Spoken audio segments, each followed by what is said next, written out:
This photo was taken by my new friend Christina on sailing vessel Hukilau as we left New York Harbor Friday morning. Good morning. Friday morning, October 3rd, I think. And we've left. There's Stan just ahead and to my port. And we have left New York Harbor just before dawn this morning. It's now, I don't know, maybe 7:30 or 8 o'clock. Not entirely sure. But we've got a nice little breeze, less than 10 knots, but sort of off our starboard beam over there. Oh, that way. And so we're sailing. I'm making about 5'2" on a beamy close reach, or a close beam reach, and with the current that's probably got me going close to 6 knots, and we're on our way from New York Harbor out to Sandy Hook, and possibly around Sandy Hook, and maybe we'll push all the way to Cape May over the next 24 or 28 hours. Got a pretty good weather window. The hurricane has moved on, and the seas are laying down, I think, outside of New York Harbor, and hopefully they'll continue to do that down the East Coast. And after that, the wind starts coming from the south, which is the direction we want to go. So I think, in the next couple of days, we've got a fairly limited window unless we want to be motoring directly into or sailing twice as far. So we'll see how today goes.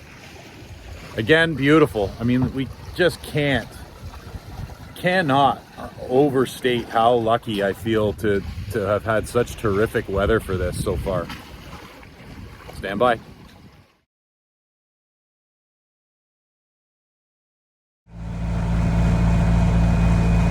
It's just about 4:30 on Saturday, October the 4th.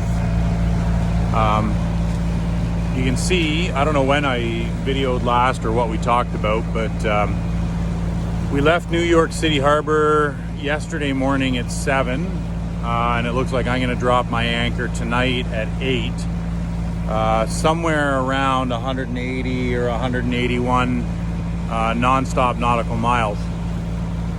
Yesterday was challenging, more wind than we expected from about 1 o'clock right through until 9 o'clock this morning.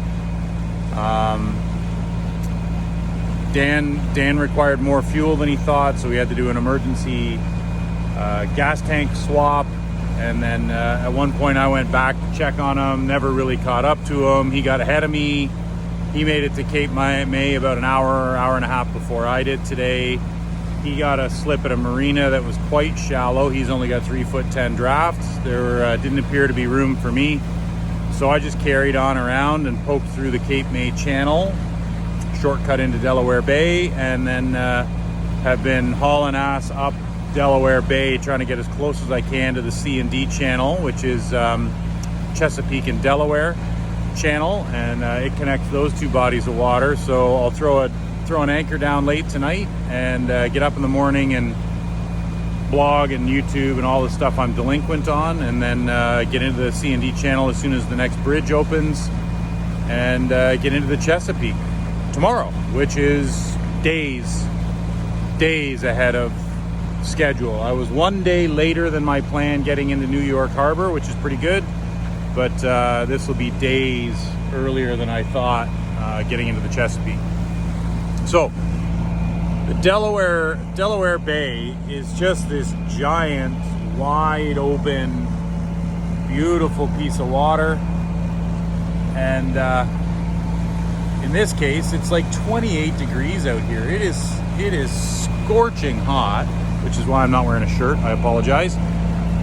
I've been wearing, since yesterday morning, I've been wearing jeans, t-shirt, long sleeve shirt, foul weather pants, foul weather jacket, shoes and socks. And of course everything that I had laid out on the V-berth got soaking wet through the night last night. So it's hanging, there's our makeshift clothesline under there. It's hanging to dry. V-berth hatch is open, and I just stripped down to a pair of jeans and got to brush up on the tan, you know. I'm gonna need it. Cheers. Okay, motor sailing sunset on the Delaware. Racing to try and get to our anchorage before the sun sets. Probably not gonna make it. Well, I'm not gonna make it, but hopefully before it gets too low in the sky. Got to the anchorage well after dark, but this is the view in the morning. Anchored with 3 other boats from Canada, if you believe it.